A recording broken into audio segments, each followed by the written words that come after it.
12 канал, мережа АЗК ВОК представляють проект «На підборах».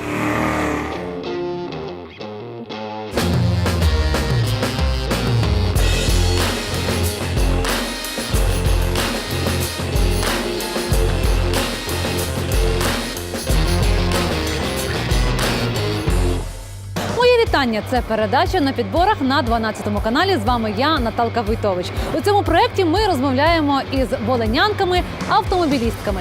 І сьогодні до нас завітала відома піар-менеджер Катерина Доловчій. Зустрічайте!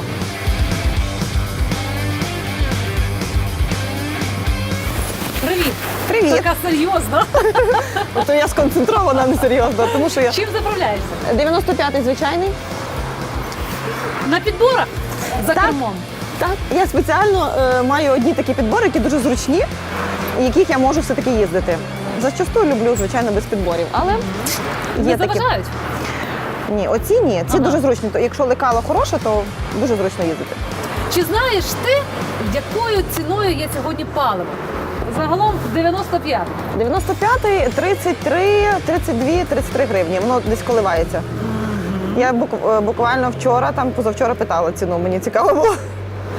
Питаю час від часу. На заправках сама вмієш заправлятися? Так, звичайно. Знаю, без проблем. знаю чому. Я можу відкрити тобі один секрет. Давай. Давай, ти знаєш чому. Добре, кажи. Тому що ти колись працювала на заправці. Так, директором. Директором? Директором заправки. Я думала королевою.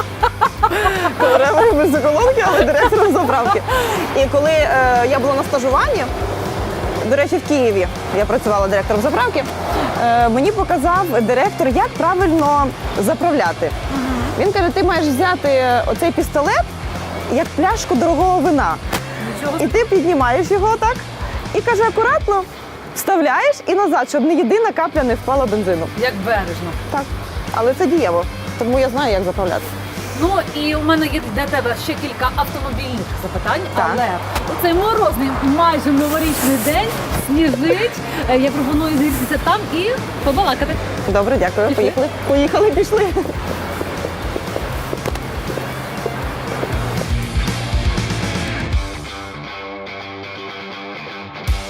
Ну що, в першу чергу, коли приїжджаєш на заправку, розумію, що заправляєшся, але окрім того, що купуєш паливо, що іще? Давай ось тут ми і будемо про це говорити. Розповідай.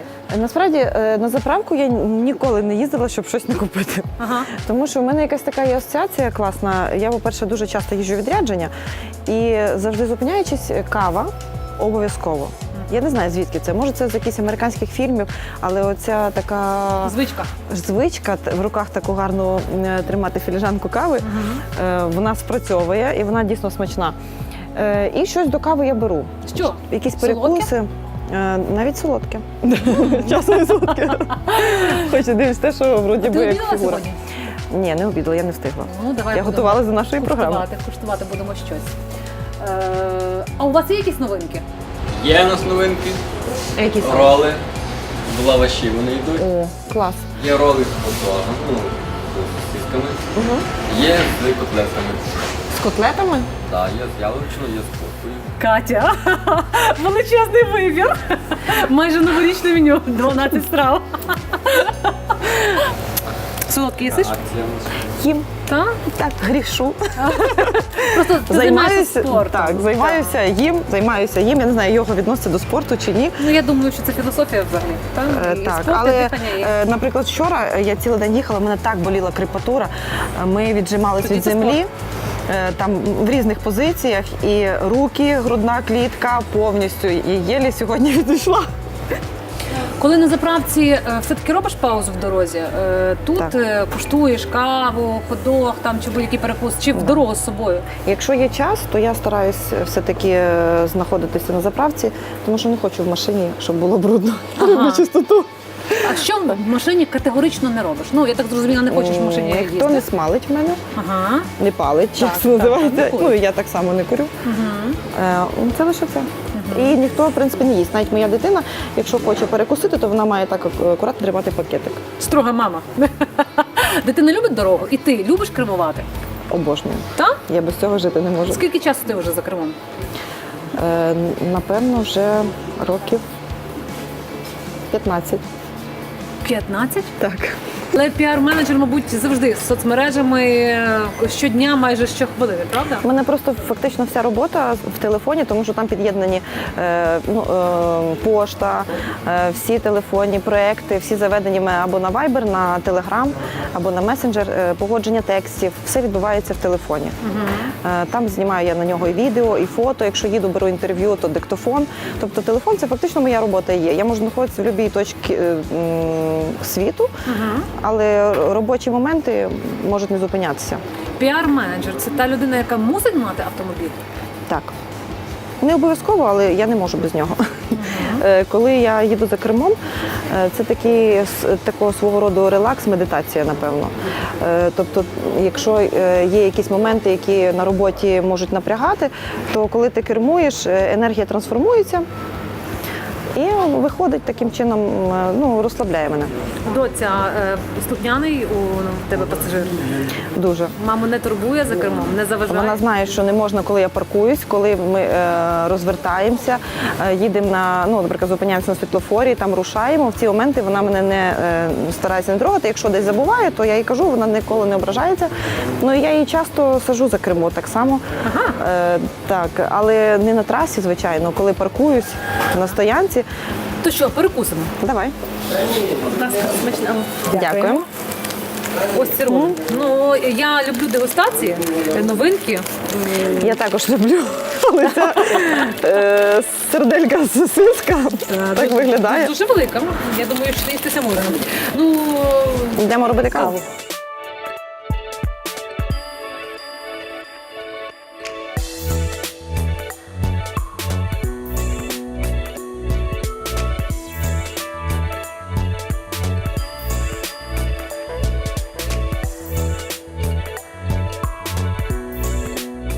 Смакуємо каву на заправці разом із хот-догом. А вдома чим харчуєшся? І особливо актуальне запитання – це новорічні свята, тому що просто зараз ми вже будемо переходити у 2019 рік.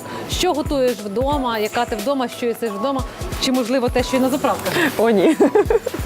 Заправка є заправка, це дорога.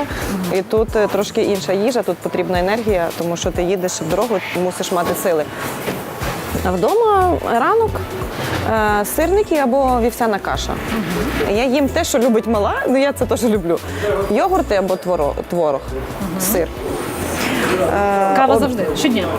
Каву вдома не п'ю. Хоча дуже вмію варити дуже класну турецьку каву в Турції, але немає часу, бо це такий процес, хочеться насолодитися ним. Це вихідні тоді. Якщо звичайний робочий день, то швидко поснідали. Зранку я вбиваю такий льон, який запарюю з ночі. Потім через 15 хвилин стакан води, і тоді через 15 хвилин я лише снідаю. На Новий рік завжди чогось має бути олів'є і мандарини. Не будемо казати, з якого року народження, що я це пам'ятаю. Але, скажімо так, я подивилася це по телевізору і вирішила, що в мене теж так само буде. Всередині мені дуже цікаво. Ну що, новинка, кава і ром.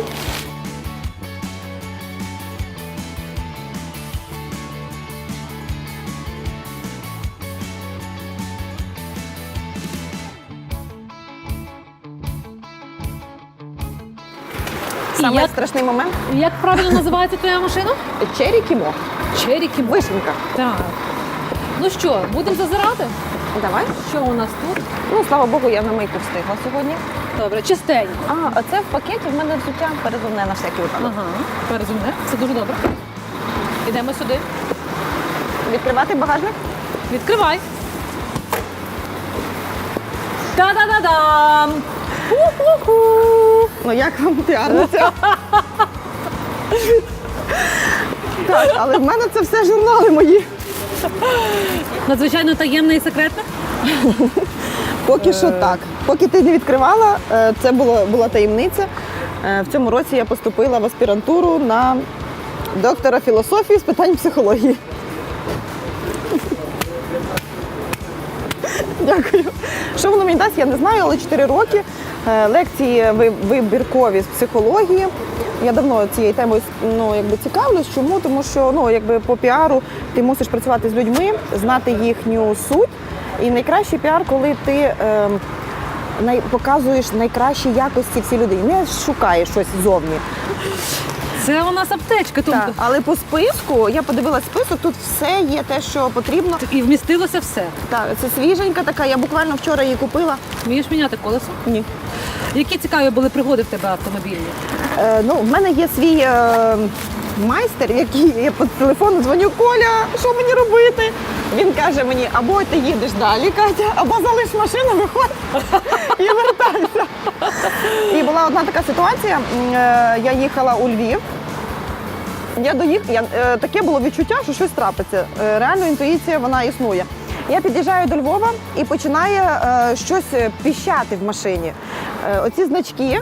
І один з значків починає піщати дуже сильно. Я не розумію, що відбувається. Дзвоню до свого майстра Колі. І він каже: терміново став машину, де тільки можеш бачити. Тому що там щось з маслом і, напевно, воно закінчилось. І зараз там ти взагалі можеш мотор зламати. Ага. Піднімаю очі. І при в'їзді у Львів заправка ВОК. Це знак! Це знак, реально. Я доїжджаю, кажу: мені треба директора. Як поговорити з директором? Мені дали телефон, бо це були вихідні. Я кажу: так і так, сталося. Ми якимось чином були колегами, але в мене машина зламалась, чи можу я залишити? Я лечу і потім через тиждень її заберу. Він каже: взагалі ніяких проблем, залишайте ключ. Там хтось головний був адміністратор. І за тиждень, поки я повернулася, машину вже було зроблено, і я приїхала, сіла в машину і поїхала. І хеппі-енд. Чи буде сьогоднішня наша поїздка з хеппі-ендом? Ми зараз побачимо. Але я позитивна, і ти позитивна, я думаю, все буде класно. Поїхали.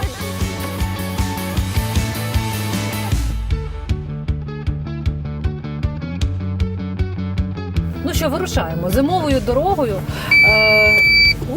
Ти знаєш, що це таке? Типу, вона Це пишіть, той звук? Це той звук?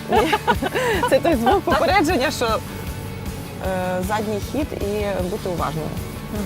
Таке для блондинок. Ти справді думаєш, що відрізняється кермування блондинки від брюнетки? Я думаю, що ні, але я часом цим користуюся. Мені треба, наприклад, проїхати, і не можу там проїхати, стоять автомобілі, і я відкриваю вікно і показую: будь ласка, і вони дивляться: блондинка, їдь. Тобто я знаю, чим я маніпулюю і користуюсь цим часом. Чи дивуються люди, які вперше тебе бачать, чи тільки з тобою знайомляться, що ти ще і водій з величезним стажем? Чи ти думаєш, що на тобі це і так написано? Я думаю, що на мені це і так написано. І я думаю, що це вже не є такою новинкою. Це як один із елементів такого активного життя в нашому суспільстві. Тобто це така просто елементарна потреба мати Елементарна автомобіль? потреба і така реальна річ, яка просто необхідна. Я б стільки справ і стільки компаній не могла б не вести, не встигати стільки проєктів, якби я не мала автомобіль. Підспівуєш, можливо? Так. Люблю співати, але люблю співати народні пісні. У мене є диск, десь є українських пісень. Ми будемо раді, якщо ти нам зараз заспіваєш. А ти вмієш співати? Я вмію. О, клас! Я знаю, я так згадала. Я ж бачила, як ти співаєш і джаз. У вишневому саду Сльози. там соловейко щебетав, додому я просилася, а він мене все не пускав. Милий мій, прошу тебе, я зійшла з мене. Тут дорога. Так, наступна. У мене дитина дуже любить співати пісні. Це, до речі, багато пісень Мариничів переспіваних. Ага. Вона взяла цей диск, вона його так любить, вона так з ним гралася, що пів диска стерла. Заїздила. Заїздила. Це Галя воду, коромисло гнеться, за нею Іванко, як барвінок в'ється. За нею Іванко, як барвінок в'ється. Ну скажу, що у Треба нас вертати. за кермом ще не співали. Да ти що? У проєкті на підборах ми ще із співачками навіть професійними, але не співали. До речі, так як ми Дякую. вже сьогодні згадували про Новий рік і він уже наступає. Що побажаєш усім автомобілістам? Бути уважними до себе, бути уважними за кермом, звичайно, любити себе. Мені здається, саме головне поважати. І тоді все навколишній світ це дзеркало. Що ти туди віддаєш, те тобі і повернеться. Тому зараз ми обженемо цю машину, бо я цих великих машин трохи боюсь, щоб не здуло мого маленького жужика. Тому такої концентрації на собі, не егоїстичної, а навпаки, з таким відкриттям серця, щоб новий рік, навіть якщо він із свині, приніс тільки такі приємні спогади потім вже, такі цікаві моменти, які треба фіксувати, згадувати, зберігати в своїй пам'яті, щоб були класні емоції. Це, мені здається, головне. І щасливої усім дороги! Щасливої усім дороги завжди щодня! Так.